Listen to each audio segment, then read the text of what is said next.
Greetings, YouTubes. I'm going to do another deck breakdown video for you. You might have noticed a few episodes ago I played a new Ranger deck that came to me in an episode called Ranger Things, and it was basically a perpetual annoyance deck that, if played correctly, I could do just an ungodly amount of damage all in one turn. But for the most part, I went through and I just got a lot of my cards back uh, from my discard pile, and like nothing ever really permanently died. So Corey couldn't keep anything dead in my from my monsters, which is basically one of the things that Ranger does anyway. So I thought I would break it down for you. I have some of the cards here out, and then I'll go through the main strategy of it with these cards here, kind of at the end, in what I call the perfect turn. And I have tweaked it since then. So even if you watch the mini breakdown at the end of that episode, this would be different from that. I've actually figured out how to make it do more damage. So I started out with basically what most of your average Ranger decks are going to uh, contain, just to keep them, keep it as a Ranger deck, um, kind of with the what every Ranger deck is going to have. You have your Doge. I have three of those. You have Compost. I have two of those in this deck. Um, you have Ushiny because that can unzap your hero, and you can save more than one thing a turn. I have three tracking in this deck, and you'll see why. And because tracking lets you go get a monster, and that's so helpful. And then going along with Mischiefs, I have two leftovers, which lets you heal one for each monster in your stash. You'll see why this is extraordinarily powerful in this deck. I only had room for two. I also only have two because I'll say it's grave danger, but it is common, so you can get more than two. I have a bullwhip in here as a weapon. The other weapon I have in here is a uncertainty boomerang. Yes, I only have two weapons in here, but weapons aren't really going to be terribly necessary for the most part. Uh, there are two Me Too medallions. You're going to need some card draw in this. I have a biodegradable armor. That's going to be quite helpful just in avoiding damage, but don't worry, you're probably going to get it back. I have a pup tent, which, again, you're probably going to have a full stash for most of the game. So this one is Zap Prevent X damage to any target where X equals the number of monsters in your stash as an interrupt. And then the Crown of Crazy, which is a V rare, and it augments your hero zap power. I'll put it like that. There we go. It's a 0-star loot. You put that out, and when you zap your hero, instead of the regular Ranger power, which is to regenerate target monster, you take that monster and put it in your hand when it's squished. This is important to note that is not a regenerate power. So, like the Shallow Glaive does not affect. Stop tearing up the furniture, cats. So the Shallow Glaive, it does not affect that power, and you can also do that with stealthy monsters because it doesn't say target monster. The actual wording is use when one of your monsters is squished. Zap your hero card, move that monster to your hand instead of to your discard pile. This is an interrupt.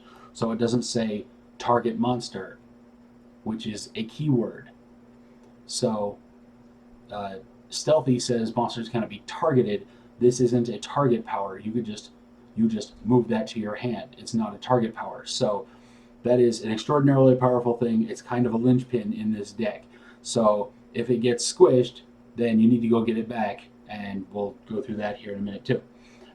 The allies that you're going to need, Make Overlord, kind of instrumental for the various effects that stick to your hero, any bleed effects, obviously your final countdown, trombone, whatever, just to get those off of you.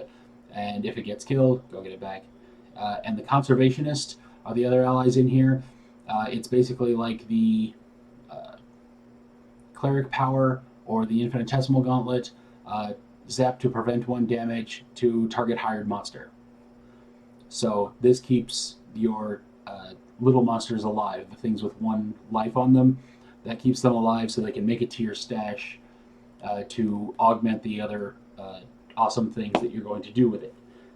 So now we get on to the meat and potatoes of this. So what you're going to want to do first, as soon as you get it, is to put out land, because you're going to need a lot of gold. So to do that, there's a land in here. There's also a land war elf, which is a 1 gold monster, lets you go get land. Pretty self-explanatory. I put a land war elf in here to go get land, but instead of just putting in 2 land, you can use one of your tracking to go get a land war elf to go get land. So there are effectively 4 cards in here that let you go get land instead of just putting in 2 lands and hope. So, and then once you do that, you can use the land war elf as a 1 gold monster later on, just to, do damage later too, instead of just having a dead location card that you're not using anymore. So, and because I only have 2 compost in here instead of 3, which most ranger decks are going to have 3, I didn't have room. I also have a snob bear, which, even though he only has 1 life, it's squish target loot. This is not a survivor ability. So when that comes out, you get to squish target loot. So even if they commit some big weapon to it, because it does cost 3 gold, then it's squish target loot. Squish the one that they committed. So that can probably survive past that combat. The hairy scary bear costs 4 gold, and that's squish target loot that was not committed to the combat. So this is for basically for squishing non-weapons, unless they didn't commit anything to the combat. But then you can squish a weapon. Neither here nor there. You get to pick one at that point. It's very hearty and it does a lot of damage. So that's one of those cards that a lot of ranger decks will have in there. Now we move on to basically one of your perfect turn type of times. So say it's level 10. You made it to level 10. You have all your gold. You have land out. You have 12 gold. You have both of your Me Too medallions. They've taken the deal. You have 14 gold out. You have all the gold you could ever need. So you put out a Pied Piper. He does 1 damage. Awesome. You put out another Pied Piper. He usually does 1 damage, but you already have a Pied Piper in here, which adds 1 to the one that you just put out. So he does 2. Awesome. You put out a third Pied Piper. So he normally does 1, but you have 2 Pied Pipers in here. Each one adds 1 damage to all of your hired monsters. So now he does 3. Good job. Now you put out a Goldfinch. He only costs 1. You've spent 6 gold doing this, by the way. You're down to 8 gold now. Goldfinch. He costs 1. But when he comes out, each hero takes 1 gold. Hey, look, you get your gold back for that. You're still at the same gold. You're going to be at the same gold for a while, though. So each hero takes 1 gold. He does 2 damage, plus 1 for each Pied Piper. So this is a 5 gold monster. He's going to have to avoid a lot of gold. So it doesn't matter that you're giving him gold for the next couple of turns, because he's probably going to have to spend it all on healing effects. We're going to assume that he makes it to the end here somehow. So this is a 5 gold Finch. So boom, there you go, have a Finch. Then you put out another gold Finch. He gets another gold, you get another gold, you get your gold back. Another 5 gold Finch. You put out a third gold Finch. I'm also assuming that he takes all of these. You've already expended his runaway, and he sees 1 gold, so limping away is not going to be useful. And so this is another 5 gold Finch. Look at all that. Now, 0. You don't spend any gold on these. Cashmere. You have 8 gold in your purse at this point. The Cashmere is great because he has X life, where X is the number of gold in your stash. So even if he has a huge ass Hydrax, then X is the number of gold in your purse. So he can soak up all of that damage. Even if he has that 8 damage Hydrax, then you have one Conservationist. You avoid one of those damage. You sucked up that entire huge Hydrax with a 0 gold monster. He only does 1 damage, but +3 for the Pied Pipers. So that's a 4 damage Kashmir. Another Kashmir, same thing. Another Kashmir, same thing. You still have 8 gold in your purse. These are like juggernauts of life. Now we get into used card dealers. At this point, you're probably not going to need to overpay for them to get something back unless you really have something that you want to get back. Like if you already used your leftovers, or you really want to get if they killed something earlier on and you want to get a tracking back, that's up to you at this point. So I'm going to assume 0. So used card dealer for 0. Usually does 0 damage. You have 3 Pied Pipers in play. This is a 3 damage used card dealer for 0 gold. There you go. And you do 2 more of those for 0. You still have 8 gold in your purse. Now we get into the fun stuff. You spend 2 gold on an Alpha Alpha Alpha Wolf. This gains 1 power for each monster in your stash. 1, 2, 3, 4, 5, 6, 7, 8, 9, 10, 11, 12. However, you have 3 Pied Pipers. 13, 14, 15. This is a 15 damage monster. So this is a 15 damage wolf. This is a 16 damage wolf because there's now a wolf in there. This is a 17 damage wolf because there's 2 wolves in there. So 17 damage wolf. And then let's say you still have 2 gold left over here. Let's say at some point before the Alpha Wolves come out, you play a Land War Elf.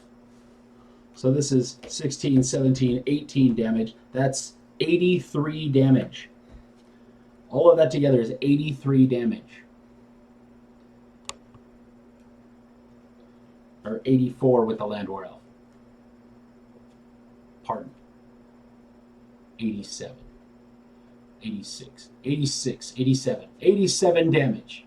That is 87 damage.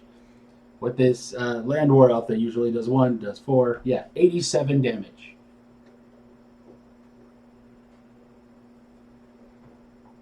So this is, I am very close to like the mythical breaking the 100 damage in 1 turn threshold that I never thought I would be able to hit. So if you know how to do it, leave it in the comments. But this is my what I'm calling the Ranger Things deck, because that's what I named the episode, and I had not yet figured out a whimsical name for the deck, so I think Ranger Things works.